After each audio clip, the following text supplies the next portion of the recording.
Good evening, everyone. Thanks for joining us tonight at 6:30. I'm Tom Sherry. Welcome, everyone. We're glad you're here. I'm Whitney Ward. We experienced some technical difficulties at the top of our 6 o'clock hour, but we've got a lot of good information for you tonight, so we appreciate you sticking with us. Welcome, everyone. I'm Mark Hanrahan, live outside the Spokane Arena tonight, where I just got a tour inside the arena to see how things are laid out for when this mass vaccination site opens up tomorrow morning at 9 a.m. If we could play some of that video right now, essentially what will happen if you sign on to Chaz Health tomorrow, again, that registration opens at 9 a.m., and you are able to get an appointment, you'll come into the arena parking lot off Boone, the same entrance you would use if you were going to get the COVID-19 test. There will be people in the parking lot to meet people, and they'll be directed to the northeast corner of the Spokane Arena. When you get here, you'll need to prove that you are eligible using that Phase Finder tool, showing that you have registered online. When you get inside and you prove that you have registered and you have an appointment, you'll fill out some paperwork, some health paperwork, just to make sure you're all squared away and ready to go. And then you'll move on to get the actual vaccine. The goal for them tomorrow is 500 vaccines over the course of the day, and they believe they're set up to where they can do 65 vaccinations per hour. Now, other sites around the state have done drive-through vaccination sites. The folks with Chaz believe this is a safer option, and the reason they believe it's safer is because after folks get their shot here inside the arena, they'll stay on site for several minutes to be monitored by healthcare professionals just to make sure they don't have any adverse effects. Again, they believe they're all squared away and ready to go logistically. It all just depends on the supply of vaccines. So far, they have 3,000 to last them through the next week. Also important to note, by the way, the drive-through COVID-19 testing site here at the arena, that will continue alongside the vaccine. So Spokane Regional Health District confirmed yesterday they received the first shipment of 3,000 Moderna vaccines for the site. Now, there is some growing concern around the state after several other regions in Washington saw their computer system and software crash due to an influx of people signing up to get the vaccine. At the Benton County Fairgrounds in Kennewick, by the way, organizers say they were forced to hand out vaccines on a first-come, first-served basis due to an error with their scheduling software. In Spokane, Chaz Health officials say they have worked to make sure their systems are stable to prevent any kind of crash or chaos to the registration process. We have been working with our IT departments and our third-party vendors to ensure that our systems are going to be up and operational. We don't anticipate any IT issues. If we did, there are contingency plans. That would not include a walk-up, however. Officials at the Spokane Arena will be giving out doses of the Moderna vaccine, but there is a chance down the line the Pfizer vaccine could be handed out as well. But Chaz Health tells us there is a plan in place to make sure people don't get their vaccines mixed up. As of right now, the Max Vaccination Clinic in Spokane is only for Tier 1 of Phase 1B, which means anyone 65 and older. It also includes people who are 50 and older if they live in a multi-generational household. We should mention the other tiers in Phase 1B are not eligible right now and will be at a later time. Of course, individuals in both tiers of 1A are eligible to get vaccinated at the arena if they have not done so already. Also, Washington State has rolled out a more robust version of the Phase Finder tool, and that's the tool on the DOH website that'll help you determine if you are eligible for the vaccine. So the survey now asks questions related to Phase 1B. Again, that's mostly dealing with seniors and people in high-risk settings. People can check boxes to indicate if they have cancer, diabetes, a heart condition, or a weakened immune system, or if they're an essential worker like an educator, a grocery store employee, or a public transit worker. If you are eligible to receive the vaccine, you can enter your name and contact information and get a confirmation message to show to a vaccine provider, like here at the arena, for example, to demonstrate you're eligible. If you're not eligible, you can still enter your contact information to be alerted when it is your turn.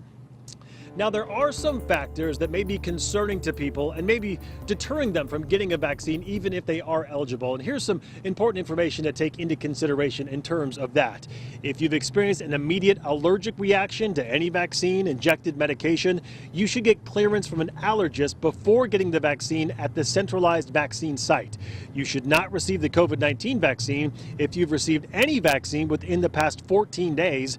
Organizers ask that you schedule your vaccine appointment outside that 14-day window. Okay, online scheduling for the COVID-19 vaccine. This is important. You can't just show up here tomorrow morning and expect to get a vaccine. Chaz's website will go live, start taking registration at 9 a.m. tomorrow. You need to go on that site and register in order to get a spot. By the way, there is no wait list either. Health officials recommend that if you are eligible, you first check with your primary health provider to see if the vaccination is being offered there. You can visit chaz.org/COVID vaccine, again, starting at 9 a.m. tomorrow to schedule your appointment. And you should bring a copy or a screenshot of your DOH, Department of Health, Phase Finder tool proving your eligibility to receive a vaccine, or a photo ID and insurance card if you have it. If you don't have internet access, call the Washington Department of Health COVID helpline at the number on your screen right now. There is also an option available in Spanish. This phone resource will be live on Friday the 29th. Meantime, in Tri-Cities, where another vaccination clinic is underway, a mass vaccination clinic, they had some issues logistically early on. Our Casey Decker went there today, and he has more on how day 2 went there. The drive-through line might look pretty long right now, but it's really only taking up a couple of lanes. Meanwhile, I'm told yesterday, all of these lanes all the way back to the street were completely filled with cars. So today they changed things up a little bit in terms of how people are being processed. And even though there's still been some challenges, all in all, things are going much more smoothly.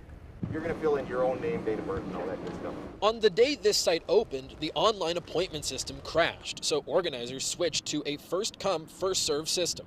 Yesterday was confusing. We knew it was going to create a logistic nightmare, everybody being out here at 3 a.m. in the morning, but we knew we could handle it. Cars waited in line for hours. It's going to be a little pinch. But they still administered roughly 500 vaccines. Still, the state said that on day 2, they needed to stick with an appointment-based system so they could accurately track who was getting vaccinated. It's been confusing. Of course, first thing, we still had a lot of people out there that thought it was first come, first serve. So we had to get the information out to them as they drove up. Of course, that makes anybody disgruntled. All right, and little pinch. There were still some challenges with the appointment system today, but on site, things were moving quite quickly, roughly 100 shots per hour. Setup you have here was very efficient, and we moved through the line fairly quickly. Oh, wonderful, wonderful. I expected it to be a lot longer. There was some confusion with the scheduling, not scheduling, back scheduling, but hey, you expect those kind of things, and I think everybody's just done a great job. Is it okay if I open the door? It is wonderful. Even though the appointments do have specific times, people were allowed in if they were early, as long as their appointment was for today. The team has 3,500 vaccines for the week and just wants to get them in arms as quickly as possible. Today, they were able to fill roughly 700 appointments. Showing up early may mean a little bit of a wait, but the people we talked to said that was a small price to pay for the comfort of being vaccinated. Huge relief. Our kids are going to be thrilled.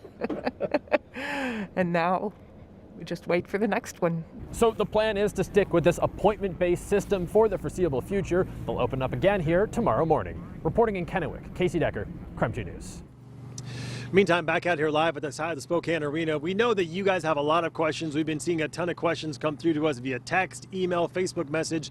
We're working to answer some of those questions. I did get a few answers to some of those questions just about a half an hour ago, and we'll bring you some of those coming up later in the show. In the meantime, Whitney and Tom, back to you. All right, Mark, thank you very much. Critical information, and we'll continue to cover this throughout the rest of the evening. In the meantime, we want to check in now with Tom Sherry as he is continuing to track snow that is slowly but steadily moving in this direction. Right, Tom? It is, and it looks like it's just in time for your morning commute. Let's get right to it. There's a winter weather advisory everywhere you see shaded in blue. That does not include the Spokane and Coeur d'Alene area, and certainly down into the Palouse. We're going to see snow, just not as much as we get up to the north and to the west of us. So 1 to 3 inches of snow where the winter weather advisory is in effect. The hardest hit area looks like it's the east slopes of the Cascades. 3 to 5 inches of snow. That's a winter storm warning in effect in those areas. That includes the Wenatchee area and the Chelan area. And again, that is in effect until Wednesday at 10 a.m. Again, 3 to 5 inches of snow possible in those areas. Here's a look at the snow forecast. In Spokane, 1 to 2 inches. 2 to 3 inches possible in Deer Park and Colville. 2 to 3 up in Sandpoint. An inch or less down in the Coeur d'Alene area.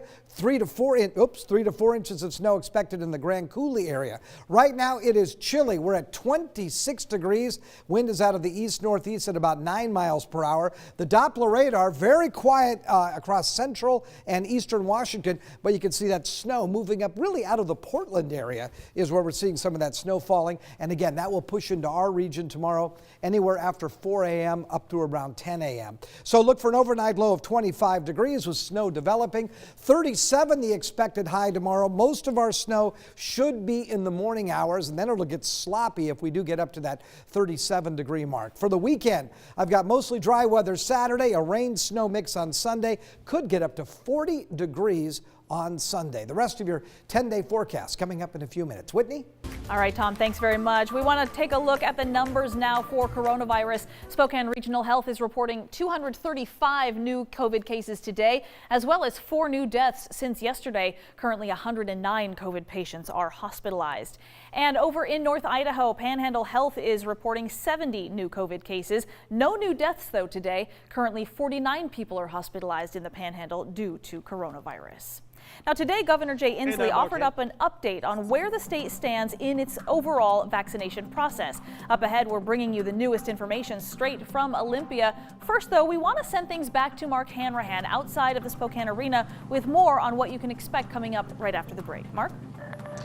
Good evening, Whitney. The goal for tomorrow when the vaccination site opens to vaccinate 500 people. We just got a tour inside the arena. We can let you know more about what we found out coming up later in the newscast.